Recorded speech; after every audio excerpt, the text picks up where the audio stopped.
நடிகர் விஜயின் தமிழக வெற்றிக் கழகத்தின் முதல் மாநாட்டிற்கு அனுமதி வழங்க இழுத்தடிப்பது குறித்த கேள்விக்கு தேமுதிக பொதுச் செயலாளர் பிரேமலதா விஜயகாந்த் விளக்கமளித்துள்ளார்.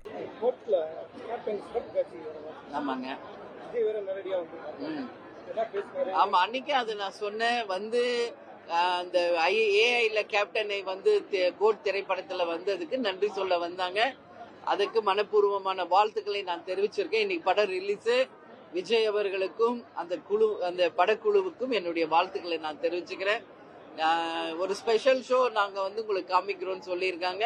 அப்படி இல்லைன்னாலும் நிச்சயமாக அந்த படம் கேப்டன் வருகின்ற அந்த சீன் நிச்சயம் வரவேற்கத்தக்க ஒரு விஷயமாக இருக்குன்னு சொல்லியிருக்காங்க. நிச்சயமாக அந்த படத்தை நானும் பார்ப்பேன்.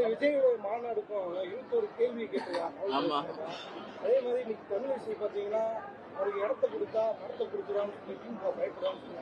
இல்ல அவர் ஒரு மாநாடு நடத்தணும்னு சொல்லி ஒரு இடத்த கேக்குறாங்க, அனுமதி கேக்குறாங்க. அந்த அனுமதி கொடுத்தா இந்த அரசாங்கத்துக்கு என்ன பிரச்சனை ஒன்னும் புரியலையே. நான்கு சென்னையில இருந்தா இப்ப வரேன். ஒரு கார் ரேஸ் நடத்தினாங்க. அந்த car race over the night கோர்ட்ல போட்டுக்க நீங்க அனுமதி பெற்று கார் ரேஸ் நடத்துறீங்க. அப்படி இருக்கும்போது இன்னைக்கு தமிழ்நாட்டுல எல்லாருக்குமே உரிமை இருக்கு இல்லையா? ஒரு கட்சி ஆரம்பிக்கவோ, ஒரு மாநாடு நடத்தவோ, ஒரு பொதுக்கூட்டம் வைக்கவோ ஏன் அனுமதி மறுக்கப்படுகிறது? அதனால நிச்சயமாக யாருடைய வளர்ச்சியும் யாரும் தடுத்துட முடியாது. எனவே உரிய முறையில் அனுமதி கேட்டால் நிச்சயம் தர வேண்டியது ஒரு அரசாங்கத்தின் கடமை. அதனால இதுல மாற்று கருத்து கிடையாது.